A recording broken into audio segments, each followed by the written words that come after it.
Well, the subject of this evening, the last but not the least, is how a family can survive financial meltdown. And I tell you, financial meltdown is a part of life. For millionaires, for billionaires, for governments, and also for poor. And we must be knowing that a few years back, we experienced a financial meltdown all across the world. You must have experienced it in Dubai also. I was not there, but we did feel a pinch in Mumbai also. The rest of the information came from newspapers and media. And something struck me when I was studying all those things, because in the field of writing, I have to keep myself updated with the things that happen around us. And there was one news with regards to the impact of global recession. They used to call it global recession. So the impact. And it appeared in one of the famous newspapers, the Daily Mail from United Kingdoms. They said the rates of divorce increases during a recession, especially in the Western countries. It is understood in two ways. The men are so frustrated that they vomit out their anger on their siblings and their wives. So they get fed up of them and they run away. This is one understanding. The second understanding is that the women are so intolerant that they cannot stay now without that glossy life they were staying when the husband was rich. So now they look for other options and they walk out. To some people, the first reason fits, and to some people, the second reason fitted. And while doing this study, I came across a beautiful story about an American woman, a non-Muslim, of course, non-Muslim. She says that how this recession became a blessing for me. And the title itself struck my eyes, and I said I must read it. The story went that her husband was on a very top post in a multinational company. And the recession came, so he was offered the job for half the salary. If you want to continue, sir, you can continue, but half the salary, that's all. So what to do now? If he leaves the job, there are very few chances of getting another job. So he accepts it. And after he accepts it, the problem begins that the lifestyle of the family does not match. And once you have a lifestyle of, you are habituated to iPhones and Mercedes-Benz, and you are habituated to expensive holidays and big restaurants, so you cannot want anything lesser than that. You cannot adapt. It's very difficult to adapt. So the pinch was seen in the family. The man used to get frustrated. Every evening he used to come home and there were fights. So one day the woman, she decided to take the matters in her hand and to find out a solution. And she narrates her experiences. So she says that I made a list of all our expenses, monthly expenses, because I had two options.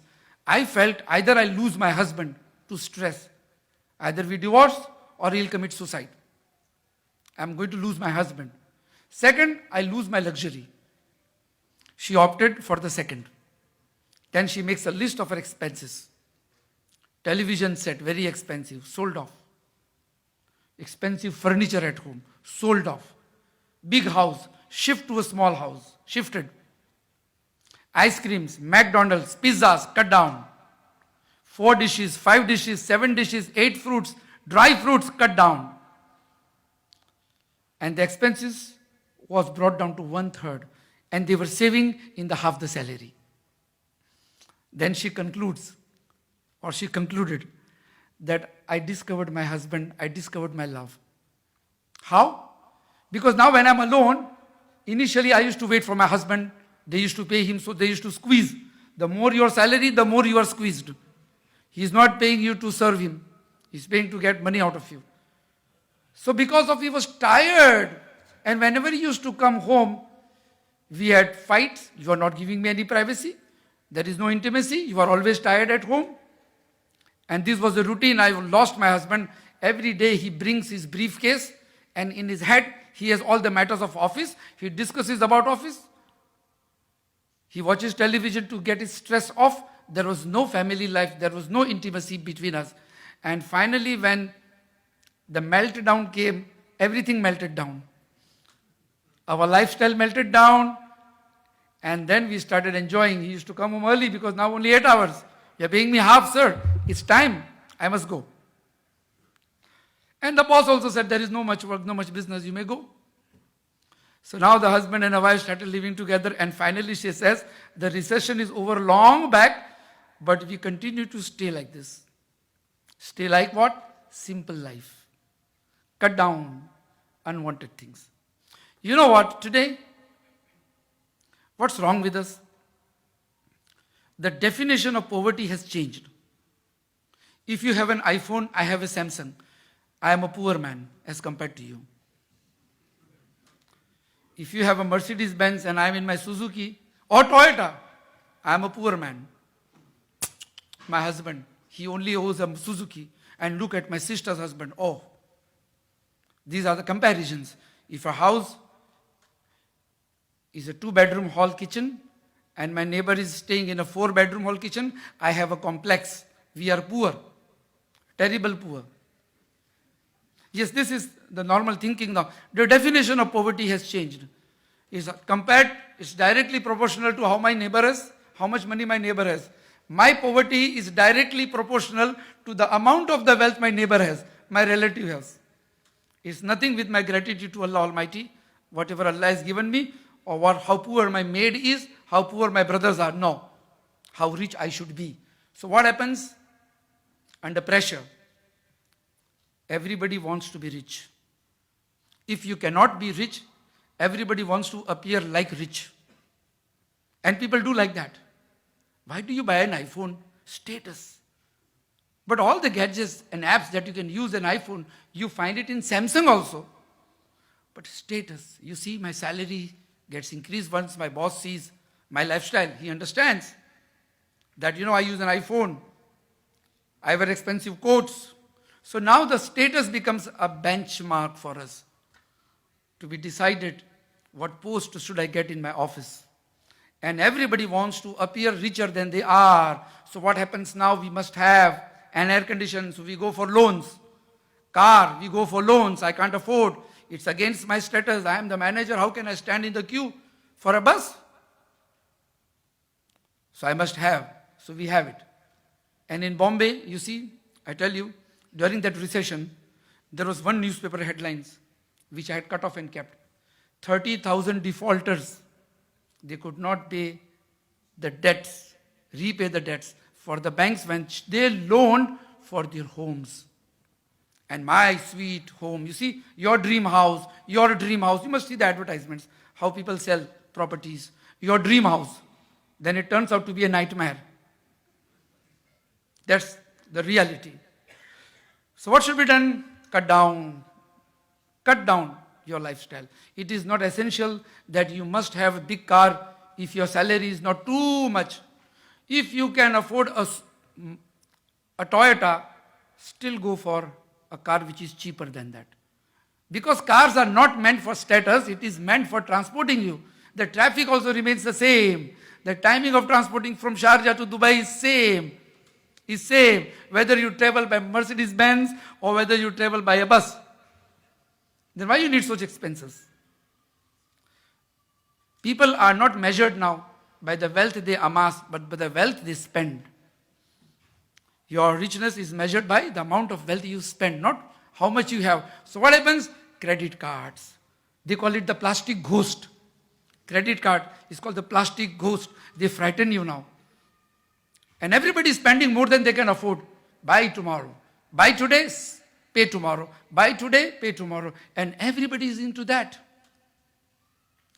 The result, when the recession comes, it's terrible. In Bangalore, the city Bangalore, it is called the Silicon City of India. Means there are a lot of BPOs. And there was a time when 18-year-old and 19-year-old boys in my locality used to earn double than I used to earn at the age of 40. How come? What are you doing?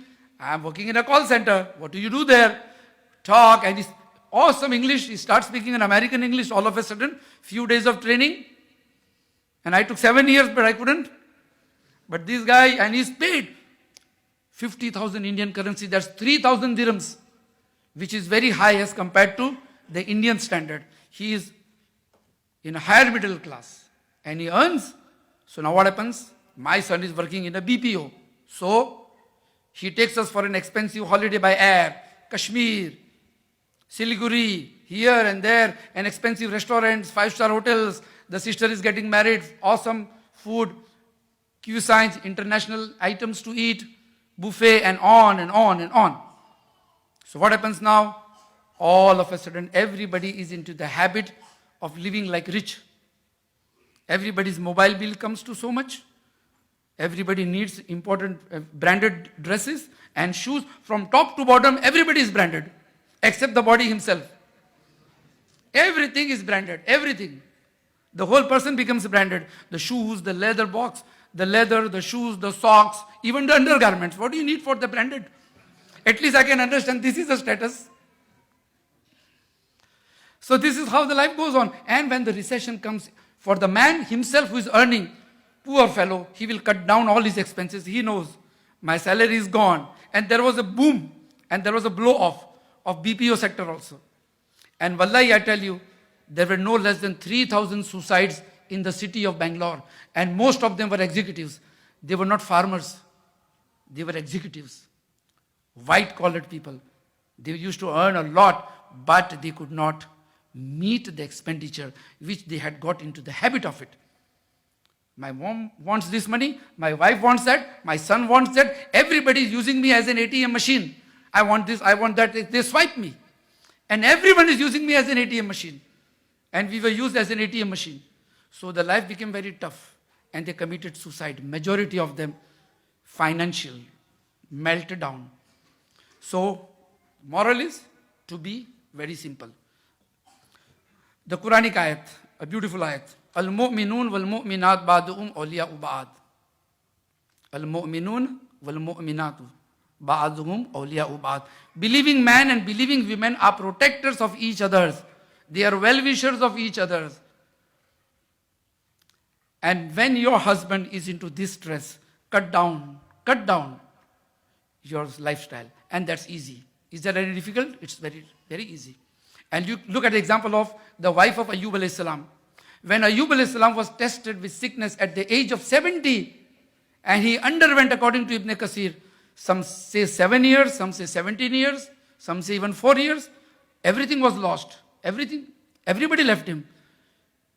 Till the extent that the people feared infections, so they dropped him out of the village. And that man is alone with his wife, who stood by him. And the reason she gives, when the conditions were good, he was nice to me.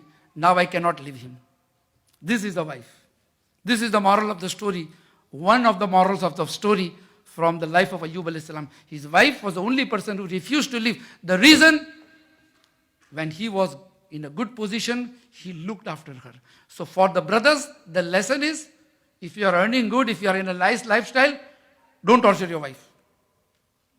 Give her good, as much as you can. And for the sisters, if Allah puts you to test, your husband to test with a financial meltdown, see to it that you stand with her, like that American lady.